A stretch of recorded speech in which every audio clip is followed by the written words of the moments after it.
영국의 어느 극단에 배우가 되고 싶어하는 소년이 있었습니다. 배우가 되는 길은 참 어렵습니다. 처음부터 좋은 배역을 맡는 것은 불가능합니다. 단역 하나를 맡는 것도 오랜 세월 동안 청소나 잔심부름을 한 뒤에 겨우 기회가 옵니다. 이 소년도 영국 배우가 될 꿈을 가지고 시작은 했는데 몇 년 동안 심부름과 청소밖에는 하는 게 없었습니다. 그러던 어느 날 이 소년에게 기회가 왔습니다. 조연출자가 찾아와서 단역 배우 한 사람이 사정이 있어가지고 빠지게 됐는데 대신 하라는 겁니다. 그 역은 임금이 궁중에서 만찬을 베푸고 있을 때 병사 하나가 뛰어들어와서 전쟁의 급보를 전하는 딱 한 장면이었습니다. 이 소년은 자신에게 주어진 이 역을 두고 깊이 생각했습니다. 그는 이 장면을 이미 수도 없이 보았습니다. 그래서 얼마든지 할 수 있는 쉬운 것이었습니다. 그러나 그는 시간이 될 때까지 가만히 있을 수가 없었습니다. 그래서 자신의 동료에게 무대에 올라갈 시간이 되면은 알려달라고 하고서는 복장을 다 입고서 무대 뒤에 있는 그 뜰로 나갔습니다. 그리고 그곳에서 계속 뛰기 시작합니다. 뛰다 보니까 얼굴에서 땀이 흘러서 얼굴이 엉망이 되었습니다. 또 신발도 먼지 투성이가 되었습니다. 숨은 턱에까지 차올라서 금방 쓰러질 그럴 지경이 되었습니다. 바로 그때 신호가 왔습니다. 무대에 이제 올라갈 시간이 된 거예요.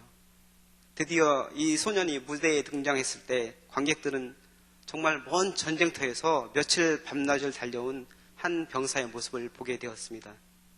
이 소년이 바로 영국의 연극 수준을 한 단계 높여놓았고 나중에 자기까지 받은 유명한 영국 배우 또 영화 배우인 로렌스 올리비에입니다. 그는 외모가 출중할 뿐만 아니라 20세기가 나온 최초의 소리 또한 최고의 소리라고 일컬어질 정도로 발성이 뛰어났습니다. 셰익스피어 작품 중에 올리비에가 거치지 않은 작품이 없을 정도로 셰익스피어 연극을 위해 태어난 배우 같다고 사람들이 얘기를 했습니다. 또한 왕실로부터 경이라는 칭호를 받았던 영국 최고의 배우 로렌스 올리비에는 외국인 최초로 아카데미 나무주연상을 수상한 그런 사람입니다. 이렇게 배우 로렌스 올리비에가 이렇게 된 것은 그의 이러한 열정, 그 처음에 자기가 맡겨진 그 역할을 위해서 정말 온몸을 불사르는 그런 열정이 있었기 때문이라고 생각합니다. 신앙에 있어서도 열정이 있어야 합니다. 예수님의 12제자는 대부분 시골 출신이고 어촌 출신이었지만 이러한 열정을 가진 사람들이었습니다. 그래서 주님께서는 그들을 들어 하나님 나라를 위한 도구로 쓰신 것입니다. 하지만 그런 열정이 없이 미지근한 신앙을 가진 사람들이 있습니다. 오늘 성경에는 그런 사람들의 공동체를 얘기하고 있습니다. 바로 라오디게아 교회입니다. 라오디게아는 소아시아 부르기아의 수도이며 히에라볼리 남쪽 10km, 골로새 서쪽 16km 지점에 있는 그런 도시입니다. 알렉산더가 죽은 후 셀류시드 왕조의 안티오쿠스 2세가 그의 부인인 라오디케의 이름을 따서 라오디게아라고 도시 이름을 지었습니다. 성서시대 라오디게아는 교통의 요지인 루코스강 연안에 위치한 도시입니다. 이곳은 비옥한 땅이어서 농사도 잘 되고 양치는 사람들이 많아서 양모 산업이 굉장히 발달해 있었습니다. 그 당시 이 지역의 양모는 아주 유명한 고급 제품이었습니다. 그러다 보니 직조업이 크게 발전하였고 자연스럽게 시장이 형성되어서 경제적으로 풍요로운 도시가 되었습니다. 돈이 많이 유통되다 보니까 금융업과 은행업이 더불어 발달하게 되었습니다. 그래서 부유한 사람들이 많고 부족한 곳이 별로 없었던 곳이 바로 라오디게아입니다. AD 60년경에 라오디게아를 비롯한 소아시아 일대에 큰 지진이 났습니다. 지진으로 인해서 많은 피해를 입었기 때문에 대부분의 도시에서는 로마 정부에게 지원을 요청을 해달라고 해서 그 지원을 가지고 도시를 재건했습니다. 하지만 라오디게아는 자체적인 재정으로 재건할 수 있을 정도로 이렇게 재정 상황이 굉장히 좋은 그런 도시고 경제적으로 넉넉하고 풍요로운 도시였습니다. 라오디게아는 또한 의학이 많이 발달해 있었습니다. 특히 안과 쪽으로 유명했는데 연고로 된 안약 제조 기술이 매우 유명하였습니다. 그래서 안약 제조를 가르치는 학교까지 있을 정도였습니다. 이렇게 라오디게아는 교통, 금융, 상업의 중심지로 의학이 발달한 풍요로운 도시였습니다. 그래서 많은 사람들이 라오디게아에 살고 싶어 했습니다. 여기에 있던 교회는 어땠을까요? 마찬가지로 이 교회도 풍요로운 교회였습니다. 많은 것들이 넘쳐났기 때문에 크게 부족한 것이 없는 그런 교회였습니다. 예수님께서는 그런데 이 라오디게아 교회를 향해서 책망을 하십니다. 요한계시록에는 소아시아의 7교회에 대해서 주님께서 말씀을 하시고 그 교회에서 상황에 따라서 책망도 하시고 칭찬도 하시고 때로는 권고도 하시고 이렇게 하십니다. 대부분의 교회들에게는 칭찬도 하시고 책망도 하십니다. 근데 칭찬만 받고 책망을 받지 않은 교회가 둘이 있고, 그리고 반대로 책망만 받고 칭찬을 하나도 받지 못한 교회가 하나 있습니다. 칭찬을 받은 교회는 서머나 교회, 빌라델비아 교회입니다. 서머나 교회는 궁핍한 교회였습니다. 그리고 박해를 받는 그런 교회였습니다. 그러면서 인내로서 그 모든 것을 견디면서 영적으로 풍요로운 교회라고 칭찬을 받은 교회가 바로 서머나 교회입니다. 빌라델비아 교회도 작은 능력으로 말씀을 지키고 인내로서 승리한 교회라고 칭찬을 들었습니다. 반면에 칭찬을 하나도 듣지 못하고 책망만 들은 교회가 있는데 그 교회가 바로 오늘 우리가 살펴보는 라오디게아 교회입니다. 참으로 아이러니합니다. 힘들고 가난하고 보기에는 보잘것없고 박해받는 교회는 주님께서 칭찬하신 반면에 풍요롭고 보기에 아름다운 교회, 이 교회는 책망만 하시니 어떤 우리가 생각하기에는 이해가 되지 않습니다. 우리가 그 교회에 대해서 판단할 때, 그 교회에 대해서 알아볼 때 어떻게 봅니까? 그 교회는 성도 수가 몇 명이나 모이는지, 그리고 재정 규모가 어느 정도 되는지, 그리고 교회가 그 위치가 어디인지, 도시인지 시골인지 이런 거에 대해서 우리가 보지 않습니까? 그리고 성도들이 학력 수준이 어느 정도 되는지, 잘 사는 사람들이 많이 나오는지 이런 걸 보게 됩니다. 그래서 아름다운 교회 건물이 있고 또 성도들이 많이 출석하는 경제적으로 넉넉한 교회면 하나님의 축복을 많이 받은 교회다, 이렇게 생각을 합니다. 교회만 그렇습니까? 사람을 보는 우리의 판단은 어떻습니까? 그 사람의 인격이나 신앙의 모습을 보고 존경하는 것이 아니고 겉으로 드러나는 모습을 볼 때가 많지 않습니까? 재력이 든든하고 학력이 높은 사람, 겉으로 보기에 화려하고 잘나 보이는 사람을 더 인정해 주지는 않습니까? 하지만 요한계시록에 나오는 주님의 시각은 우리의 시각하고는 조금 다른 것 같습니다. 라오디게아는 우리가 흔히 보는 기준으로 하나님께 축복을 받은 그런 교회입니다. 많은 성도들이 참석하는 교회입니다. 풍요로운 도시에 있는 그런 교회로서 재정도 탄탄합니다. 부족한 것이 없고 그 교회 성도들 중에는 학력이 뛰어난 사람도 많이 있습니다. 특별히 그 교회에 문제가 될 만한 것들이 잘 보이지 않습니다. 당시 여러 가지 문제들 중에 하나가 이단 문제, 그 다음에 이제 교회 안에서 분열 문제 이런 것들이 있었는데 그 교회에 대해서는 뭐 그런 얘기가 전혀 없어요. 근데 주님께서는 라오디게아 교회에 칭찬을 한마디도 하지 않습니다. 라오디게아 교회 모습에서 지금 우리 교회, 요즘 우리가 섬기는 그런 교회들의 모습이 보이는 것 같습니다. 그래서 그 모습을 잘 살펴보고 또한 주님께서 무슨 말씀을 하시는지 잘 새겨야 됩니다. 이것이 오늘 우리에게 하시는 말씀일 수 있기 때문입니다. 주님께서는 먼저 라오디게아 교회를 향해서 차지도 않고 뜨겁지도 않다고 말씀하십니다. 15절 말씀에 보면 내가 내 행위를 아노니 내가 차지도 아니하고 뜨겁지도 아니하도다. 내가 차든지 뜨겁든지 하기를 원하노라, 이렇게 말씀하십니다. 라오디게아 교회는 모든 것이 풍족하였지만 물사정이 좋지 않았습니다. 그래서 물사정이 좋은 다른 곳에서 물을 끌어왔는데 히에라볼리와 골로새에서 물을 끌어왔습니다.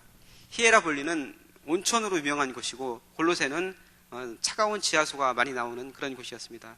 그래서 근데 이제 히에라볼리가 이 라오디게아에서 북쪽으로 11km가 떨어져 있었습니다. 그리고 골로새는 남쪽으로 16km가 떨어져 있었습니다. 그래서 이 물을 공급받기 위해서 그 수로를 연결해서 물을 공급을 받았는데 그 물들이 라오디게아에 도착할 때에는 온천수가 11km를 달려왔으니까 그게 그 뜨거운 게 유지가 안 되죠. 그래서 도착했을 때는 그 미지근한 물이 되어 있었다고 합니다. 또한 그 골로새에서 연결한 그 물이 라오디게아 교회에 와서 이제 먹을 때쯤 되면은 뜨거워져가지고 미지근한 그런 물이 되었다고 합니다. 그래서 또 그리고 이제 물이 오는 과정에서 석회나 철 같은 그런 것들이 섞여가지고 물에서 이제 냄새가 나고 불순물이기 때문에 이제 좀 역겨운 그런 냄새가 났다고 그래요. 그래서 사람들이 이 물에 대해서 불만이 굉장히 많았다고 그래요. 근데 이제 주님께서는 이 물에 대한 것을 잘 알기 때문에 거기에 빗대서 이제 얘기를 하신 거예요. 이런 물을 마셔서 그런지 이 라우디게아 성도들은, 라우디게에 있는 사람들은 열정이 부족한 사람들이었습니다. 뜨겁지도 않고 그렇다고 차갑지도 않은 그런 미지근한 사람들이었다는 것입니다. 이 말씀을 들으면서 오늘 우리의 모습과 비슷하다고 느껴지지 않습니까? 요즘 성도들 중에는 익명의 신앙생활을 하고 싶어하는 분들이 많습니다. 물론 그 일부 예배에 나오시는 분들은 그런 분이 적다고 생각을 해요. 근데 그런 분들, 익명의 신앙생활 하시는 분들이 많이 있어요. 인터넷상에서 보면은 우리가 적극적으로 이제 뭐 의견도 올리고 뭐 블로그도 운영하고 이러는 그 파워 블로거들, 이런 사람들도 있지만 대부분의 사람들은 그냥 뭐 인터넷을 이렇게 눈으로 보고 그냥 둘러보고 이렇게 많은 수준이잖아요. 근데 이러한 익명성이 그 현대인의 특징이라고 할 수 있습니다. 근데 신앙생활도 그렇게 하시는 분들이 있습니다. 일주일에 한 번 많은 사람들이 모이는 곳에서 조용히 묻혀서 예배 드리고, 그리고 나서 그 이후 이 시간은 이제 자기를 위해서 보내는 거예요. 여가나 취미나 뭐 이런 것들을 하면서 근데 그게 또 안 되면 집에서 뭐 TV를 본다든지 뭐 잠을 잔다든지 이렇게 하면서 자기를 위해서 보내는 것이죠. 적극적으로 교회에 와서 활동하는 분들이 이제 드물다는 겁니다. 근데 주님은 차든지 뜨겁든지 하라고 말씀하십니다. 미지근하고 역겨운 냄새가 나는 그 라우디게아의 물처럼 우리의 모습이 그렇다면 주님께서는 토하여 내리라, 이렇게 말씀하고 있습니다. 얼마나 무서운 말씀입니까? 부담 없이 신앙생활을 하고 싶어하는 분들에게는 죄송하지만 주님께서는 열정을 가지고 주님을 섬기라고 말씀하십니다. 세상과 교회에 양다리 걸치고 생활하는 것을 원하지 않으십니다. 주님을 구주로 믿고 고백한다는 것은 내가 내 인생의 주인이 아니고 주님께 내 인생을 맡기는 겁니다. 근데 말로는 내가 주님께 내 모든 것을 맡깁니다, 내 삶을 맡깁니다, 이렇게 막 기도하고 찬양도 하고 막 이렇게 하면서 일주일 내내 내가 하고 싶은 대로 다 해요. 그러고서 주님을 잊어먹고 살다가 주일날만 잠깐 와가지고 또 예배드리고, 그리고 다시 또 들어가서는 뭐 전혀 이제 다 잊어먹고서 자기 마음대로 생활하고 이렇게 하는 경우가 많죠. 근데 그렇게 하고서 주님을 주님으로 인정하는, 그게 바로 주님을 주님으로 인정하고 내 삶을 맡기는 태도입니까? 그건 아닙니다. 물론 뭐 주일만이라도 열심히 나오는, 주일 성수 열심히 하시는 분들, 뭐 그런 분들도 소중하죠. 1년에 뭐 한두 번 나오고 잘 뭐 얼굴 비치지 않는 그런 분들에 비하면은 주일 성수를 열심히 하시는 분들 얼마나 소중하고 귀합니까? 하지만 내 삶을 온전히 주님께 맡긴 모습으로는 부족하다는 거죠. 주님께서는 온전히 주님을 따르는 열정적인 삶을 우리에게 원하십니다. 주님께서는 계속해서 책망하십니다. 17절 말씀에 보면은 내가 말하기를 나는 부자라 부유하여 부족한 것이 없다 하나 내 곤고한 것과 가련한 것과 가난한 것과 눈먼 것과 벌거벗은 것을 알지 못하는도다 하십니다. 라오디게아 교인들이 물질적으로 풍요로웠다고 말씀했습니다. 교통과 산업과 금융의 중심지니까 오늘날로 보면은 미국의 뉴욕이나 중국의 상해나 뭐 이런 도시 같다고 볼 수 있죠. 근데 그런 도시에서 살다 보니까 성도들의 삶은 어려움이 없었습니다. 신앙생활을 하는데도 아무런 불편이 없었습니다. 성도들 중에는 학식 있는 성도들도 많이 있었고 사회적인 지위가 있는 사람들도 있었습니다. 경제적인 면뿐만 아니라 신앙도 마찬가지였습니다. 그들은 신앙적으로 부유하다고, 자신들이 부유하다고 생각을 했습니다. 열심히 기도도 하는 것 같았고 예배도 열심히 드렸습니다. 신앙생활을 오래 하다 보니까 성경적인 지식도 많이 있어가지고 성경에 대해서 잘 아는 것 같았습니다. 그리고 신앙적으로 부족한 것이 없다고 그들은 생각하고 있었습니다. 이 땅에서 이렇게 잘 살다가 이렇게 뭐 예수님을 믿다가 천국에 가면 되지, 이렇게 생각을 하고 있었을 거예요. 이 소아시아에는 바울이 직접 세운 교회들이 많이 있었습니다. 근데 라오디게아 교회는 바울이 직접 세운 교회가 아닙니다. 사도 바울에게 배운 에바브로가 세운 것이라고 이제 학자들은 얘기하고 있습니다. 근데 그렇게 보면은 사도 바울이 세운 교회도 아닌데 그럼에도 불구하고 이렇게 많이 성장하고 성도들이 많은 것을 보고 또 이렇게 큰 흔들림이 없이 안정적으로 교회가 서가는 것을 보고 주님께서 칭찬해 주겠지, 격려해 주겠지, 이렇게 기대를 하고 있었을 거예요, 이 성도들은. 근데 주님의 평가는 전혀 예상과는 다릅니다. 부유한 줄 알았는데 가난하고 곤고하고 가련하다고 얘기합니다. 라오디게아는 안약으로 유명했다고 했는데 그 안약이 많은 라오디게아에서 눈이 멀어 있다고 말씀을 하십니다. 또한 양모가 그렇게 많이 나오고 옷이 넘쳐나는 그 도시에서 벌거벗고 있다고 지금 말씀하십니다. 이게 무슨 말씀입니까? 주님은 라오디게아 교회의 형식적으로 굳어진 신앙의 모습을 책망하고 있는 것입니다. 겉으로 보기에는 너무 좋아 보이고 훌륭해 보이는데 안을 자세히 들여다보니까 그렇지 않다는 것입니다. 재정적으로 탄탄하고 교회 건물도 잘 지었고 성도들도 많이 있고 사회적 영향력 있는 사람들도 많이 나옵니다. 그런데 이렇게 아무런 부족함이 없는 그런 교회인 것 같은데 그 안을 자세히 들여다보니까 교회라고 말할 수 없을 정도로 심각한 교회라는 겁니다. 예비를 드리는데 그 안에 성령의 임재가 없습니다. 삶의 모습이 다른 세상 사람들과 전혀 다르지 않습니다. 회개가 없습니다. 결단도 없습니다. 헌신도 없습니다. 세상 사람들과 구별할 수 있는 게 하나도 없습니다. 그냥 교회에 나간다는 것 말고는 다른 게 보이지를 않습니다. 형식만 남아버린 껍데기 같은 교회가 바로 라오디게아 교회였습니다. 주님께서는 라오디게아 교회를 향하여서 18절 말씀에서 처방을 내리십니다. 내가 너를 권하노니 내게서 불로 연단한 금을 사서 부요하게 하고 흰옷을 사서 입어 벌거벗은 수치를 보이지 않게 하고 안약을 사서 눈에 발라 보게 하라. 이렇게 말씀을 하십니다. 주님께서는 먼저 불로 연단한 금을 사서 부요하게 하라고 말씀하십니다. 금을 어떻게 연단을 합니까? 도가니에 이제 금이 되는 그런 원석을 넣고 또 이제 여러 가지 섞여 있는 것들을 넣고 거기에다 이제 수천 대의 불을 지피잖아요. 그렇게 되면 어떻게 됩니까? 그 위에 이제 불순물이 금 안에 있는 그 금은 밑으로 가라앉고 나머지 금이 아닌 그런 성분들은 위로 뜹니다. 이제 거기다 약품을 넣고 이렇게 하면은 불에 타서 없어지는 것도 있고 나머지 불순물들은 위에 뜨는데 그것을 이게 하나씩 제거를 하는 거예요. 그러면 이제 그 속에 금이 이제 남게 되는 순금이 되어가는데 이제 계속해서 이제 불을 지피다 보면은 그 금에서 그 금용에서 얼굴이 비칠 정도로 이 광채가 나게 된다고 합니다. 그래서 이제 순금이 되는 것이죠.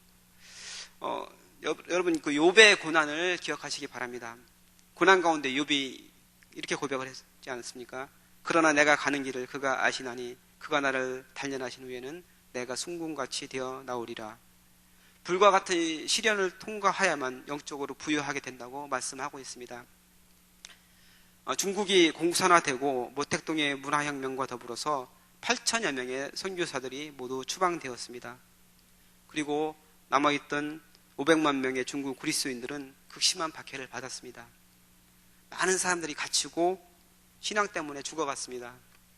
공안들이 전국적으로 찾아다니면서 믿는 사람들을 정말 이잡듯이 찾아내어서 그 사람들을 잡아 가두고 고문하고 수많은 사람들을 죽였습니다. 교회도 없었고 지도자도 없었습니다. 심지어는 성경조차 없었습니다. 중국에는 기독교인, 교회가 완전히 사라져버리고 기독교인이 없어진 것 같이 그렇게 보였습니다. 중국의 주계장막, 그 대나무 죽자를 써서 이제 냉전 시절에 이제 소련의 철회장막이라고 하는데 이제 중국은 주계장막이라고 불렀는데 그 주계장막을 1990년대에 이제 걷어내고 문호를 개방하였습니다. 그리고서 문호를 개방하면서 선교사들이 중국에 들어갔어요. 근데 선교사들이 중국에 들어갔을 때 깜짝 놀랐습니다. 놀랍게도 중국에는 5천만 명이 되는 그리스도인들이 존재하고 있었습니다. 기독교인이 하나도 없을 것 같았던 그 중국에 5천만 명이나 되는 그리스도인들이 존재하고 있었다는 것입니다. 불같은 시험 가운데 하나님께서는 당신의 자녀들을 숨겨두시고 지켜주신 것입니다. 이 시기에 이름뿐인 신앙을 가진 사람들, 그냥 자기 복을 위해서 믿던 이런 사람들은 다 떨어져 나갔습니다. 참된 신앙, 하나님에 대한 사랑과 열정을 가진 사람들, 그런 사람들만이 살아남았습니다. 간신히 살아남은 게 아니라 고난과 시련을 통해서 연단된 믿음과 함께 놀라운 부흥을 이룬 전사로 든든히 서게 된 것입니다. 중국에서는 공인된 삼자교회 외에 가정교회를 중심으로 비밀리의 신앙이 이어져 내려왔습니다. 가정교회 가운데 살아남은 그리스도인들은 어떠한 시련에도 흔들리지 않는 불굴의 용사가 되어 있었습니다. 하나님께서 불로 연단하셔서 그들을 부유한 그리스도인으로 세워주신 겁니다. 현재 삼자교회 그리고 가정교회를 합해서 중국에는 그리스도인들이 1억 명이 된다고 그렇게 얘기를 하고 있습니다. 라오디게아 교인들은 이런 시험이나 역경, 고난, 시련을 통과할 생각이 전혀 없었습니다. 하지만 주님께서는 시련을 통과할 때 참된 믿음, 금과 같은 믿음이 된다고 말씀하십니다. 여러분, 감탄고토라는 말 아시죠? 서자성어로 감탄고토. 달면 삼키고 쓰면은 뱉는다, 이런 말씀입니다. 자기 입맛에 맞으면 하고 그렇지 않으면 전혀 움직이지 않는다는 그런 뜻입니다. 쓴맛이 나면은 조금이라도 힘들고 고난이 따르고 희생이 따르면은 그것을 하지 않는다는 말입니다. 라오디게아 교회가 바로 그런 신앙생활을 했다는 거죠. 근데 주님께서는 뭐라고 말씀하십니까? 이 달면 삼키고 쓰면 뱉는 이 라오디게아 성도들 향해서 내가 너희를 토해내리라, 이렇게 말씀합니다. 역겨워서 입에서 토해내고 뱉어내겠다고 말씀을 하시고 있습니다. 하나님께서는 당신의 사랑하는 자녀들을 시험하시고 연단하십니다. 이 연단을 기꺼이 감당하고 믿음을 지키는 그런 사람을 하나님께서는 기뻐하시고 순금같이 빛나게 하십니다. 혹시 오늘 우리들 가운데 시험과 시련 가운데 고통당하고 있는 성도분이 혹시 계십니까? 이 자리에 혹시 그런 분이 계실 수 있습니다. 그러면은 기뻐하시기 바랍니다. 하나님께서 사랑하셔서 당신의 섭리 가운데 연단하고 계심을 믿으시기 바랍니다. 욥이 그랬던 것처럼, 중국 교회가 그랬던 것처럼 그 시련과 역경 뒤에 있는 하나님을 바라보시는 은혜가 있기를 바랍니다. 두 번째로 주님은 라오디게아 교회를 향해서 흰옷을 사서 입어 벌거벗은 수치를 보이지 않게 하라, 이렇게 말씀하십니다. 벌거벗은 수치는 무엇을 말합니까? 바로 죄를 말합니다. 부끄러움을 부끄러움으로 모르고 있다는 이야기입니다. 라오디게아는 양모 산업이 많이 발달했다고 제가 말씀했었죠. 그래서 옷이 많았어요. 근데 특히 이제 검은색으로 나는 양모가 유명했고 많은 사람들이 그 검은색 양모를 사려고 했는데 그것으로 만든 그 옷을 입으면서 멋을 내는 그 사람들이 굉장히 많았어요. 근데 그렇게 멋을 내는 동안에 그들의 영혼은 헐벗고 있었다는 말씀입니다. 그때 주님께서는 말씀하십니다. 흰옷을 사서 입으라고 이렇게 말씀하십니다. 흰옷은 주님의 보혈로 씻음을 받는 것을 얘기합니다.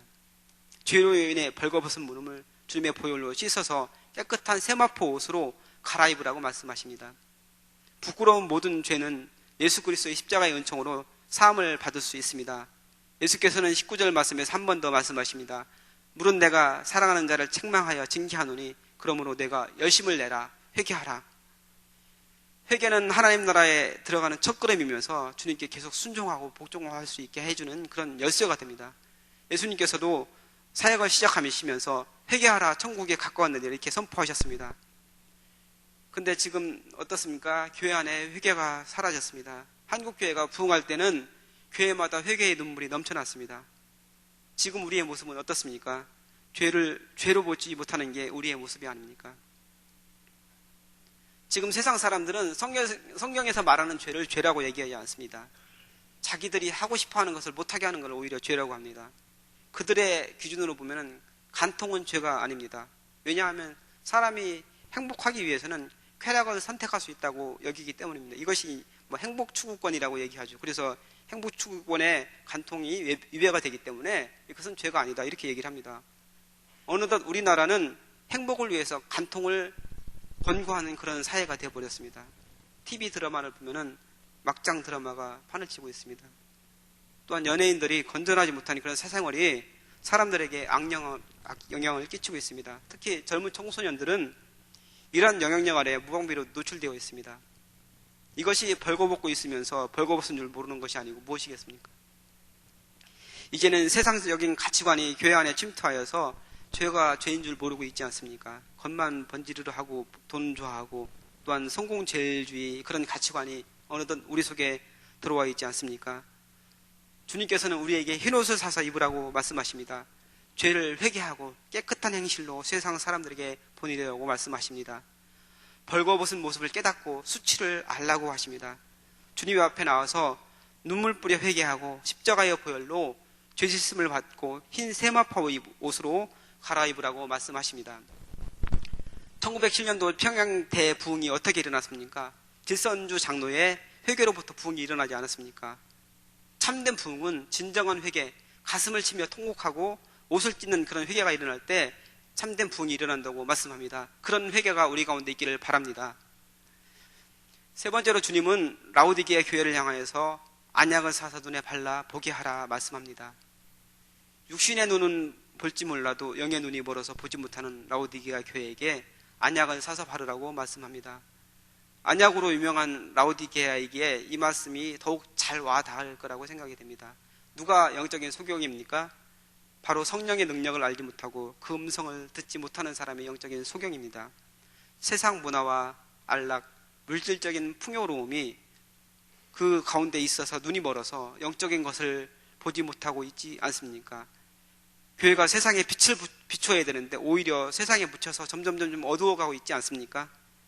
교회가 영의 눈이 멀었다는 것은 너무나 슬픈 일입니다. 볼 건 보지 못하고 보지 못해야 할 것을 본다는 말입니다. 영의 눈이 열려서 성령의 조명을 받아야 하는데 육의 눈만 떠 있다면 엉뚱한 데 관심이 가 있을 수밖에 없습니다. 근데 주님께서는 안약을 사서 바르라고 말씀하십니다.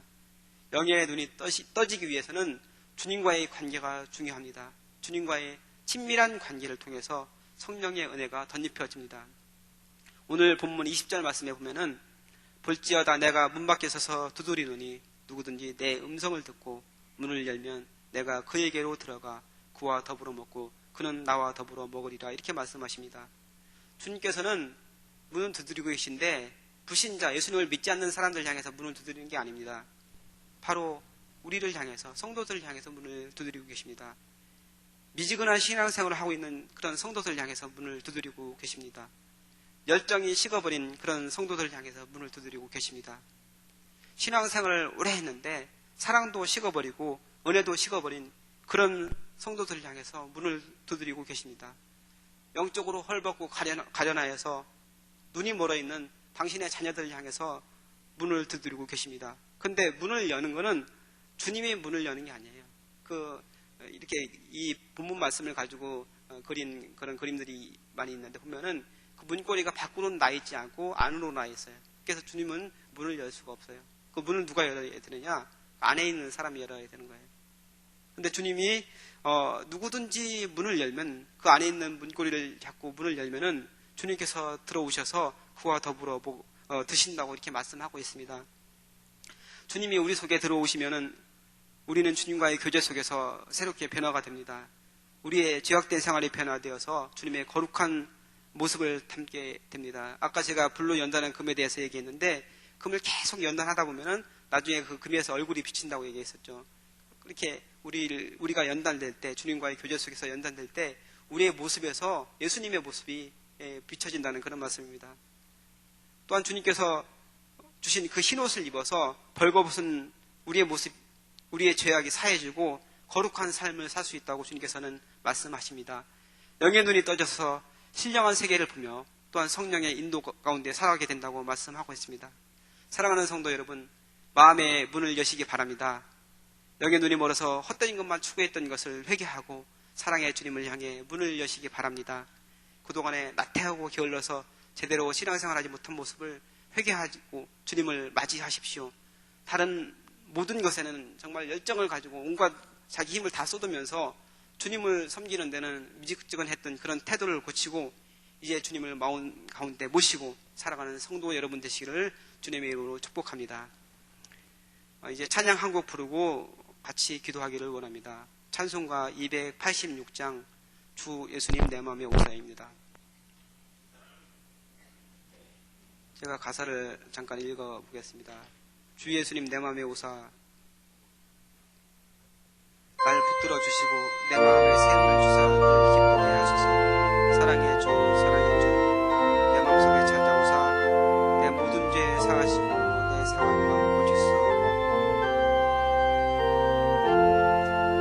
주 예수님 내 맘에 오사 날 붙들어 주시고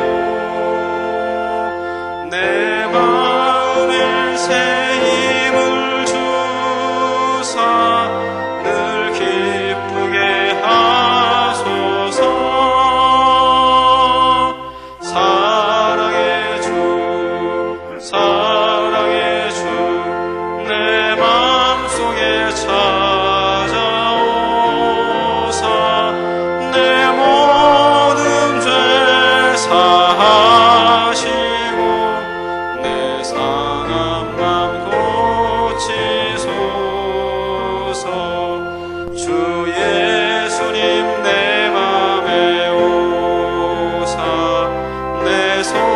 구원 다하시고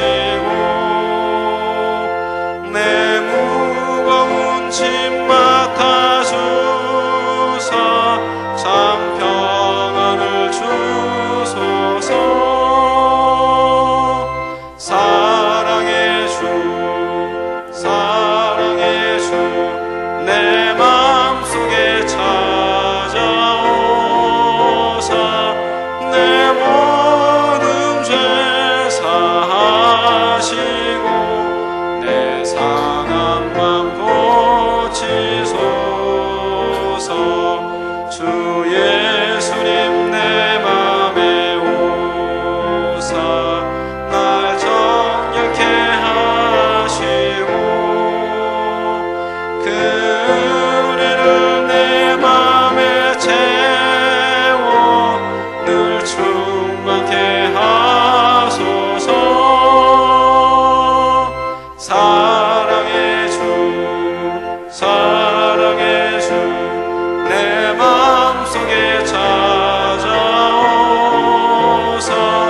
내 모든 죄 사하시고 내 상한 맘 고치소서. 주 예수님 내 맘에 오사 내 길 인도하시고 주 성령을 내 맘에 채워 늘 충만케 하소서. 사랑의 주 사랑의 주 내 맘속에 찾아오사 내 모든 죄 사하시고 내 상한 맘 고치소서.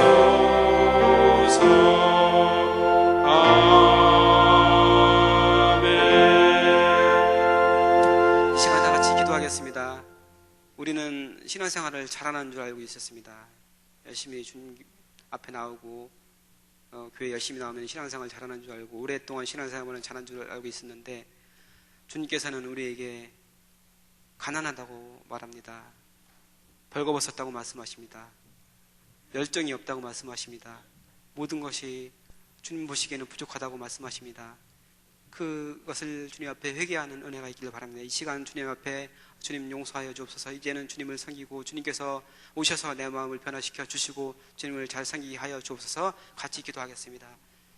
사랑의 아버지 하나님, 저희들 그동안에 잘못된 생활을 하면서 잘못된 삶을 살면서 주님 앞에 부족한 것뿐이었는데 우리가 잘하는 줄 알고 생각하고 있었습니다. 주님께서는 라오디게아 교회를 향하여서 눈이 먼 사람들이라고 얘기하고 있습니다. 벌거벗은 사람들이라고 얘기하고 있습니다. 가난하고 가련한 사람들이라고 얘기하고 있습니다. 그 모습이 바로 우리의 모습이 아닙니까? 주님 용서하여 주옵소서. 주님 용서하여 주옵소서. 우리 가운데 회개하고 구원하여 주옵소서. 주님께서 우리를 향해서 문을 두드리고 있는데 아직도 나 자신을 나 중심을 정말 기뻐하면서 내 마음대로 살아가고 있지 않습니까? 하나님 문을 열고 주님을 맞이하여서 주님과 함께 우리의 삶을 살아가게 하여 주옵소서. 주님께서 오셔서 우리를 변화시켜 주시고 하나님의 은혜 가운데 우리를 채워주시기 원합니다. 우리가 주님의 은혜 가운데 거룩한 삶을 살게 하시고 많은 사람들이 세상 사람들이 우리를 통해서 하나님께 영광을 올려드리는 그런 은혜가 있기를 원합니다. 하나님 우리를 변화시켜 주옵소서. 우리가 주님의 거룩한 그 말씀 따라서 순종하면서 우리의 삶이 변화되고 우리의 생활이 변화되고 우리의 모든 것들이 변화되어서 우리의 모습을 통해서 살아계신 예수님, 거룩한 예수님의 모습이 비춰지는 은혜가 있도록 주님께서 축복하여 주옵소서. 하나님 함께하여 주옵소서. 하나님, 라오디게아 교회에 대해서 우리가 같이 살펴보았습니다. 이것이 우리의 모습임을 회개합니다. 하나님 용서하여 주옵소서. 이제는 주님을 마음 가운데 모시고 주님과 함께 동행하며 주님과 함께 걸으는 우리 삶이 되어질 수 있도록 주님께서 축복하여 주옵소서. 예수님의 이름으로 기도합나이다. 아멘. 같이 봉헌과 파송의 교독하겠습니다. 오늘은 봉사입니다. 우리에게 서로 사랑하는 마음을 더 부어 주옵소서. 교회 안의 작은 교회들을 넉넉하게 축복하옵소서.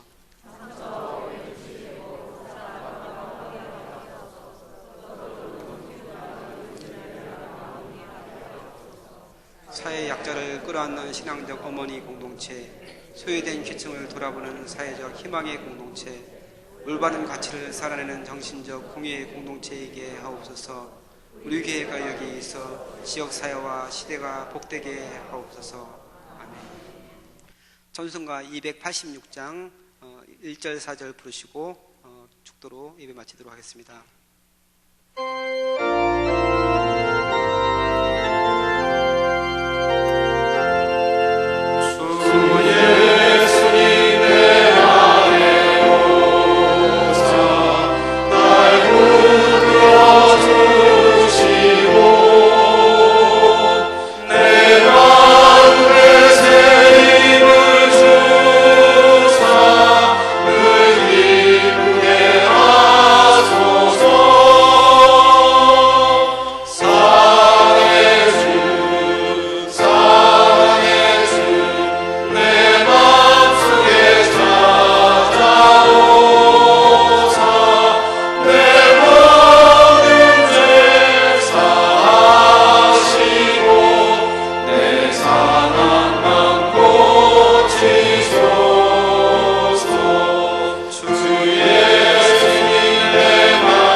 사랑의 아버지 하나님, 지금 부른 이 찬양이 우리의 고백이 되기 원합니다.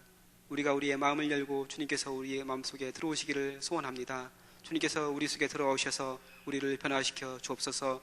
거룩한 하나님의 형상으로 우리를 새롭게 지어주시고 우리의 모습을 통해서 주님의 모습이 비춰지는 은혜가 있도록 주님께서 축복하여 주옵소서.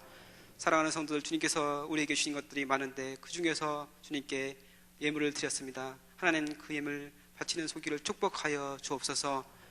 적은 것을 주님께 드립니다. 많은 것을 주님께서 채워주시고 더욱더 하나님 나라와 그 영광을 위해서 헌신하는 사랑하는 주님의 백성들 되어줄 수 있도록 주님께서 축복하여 주옵소서. 또한 이 예물이 쓰여지는 곳에 하나님 나라가 확장되어지는 그런 은혜가 있도록 주님께서 축복하여 주옵소서. 이제는 우리 주 예수 그리스도의 은혜와 하늘아버지의 극진하신 사랑하심과 성령의 감화감동 내주 충만 위로 역사하심이 이제 마음문을 열고 주님과 동행하며 살기를 간절히 소원하는 사랑하는 주님의 백성들 가운데 지금부터 영원히 함께 하시기를 간절히 축원하옵나이다.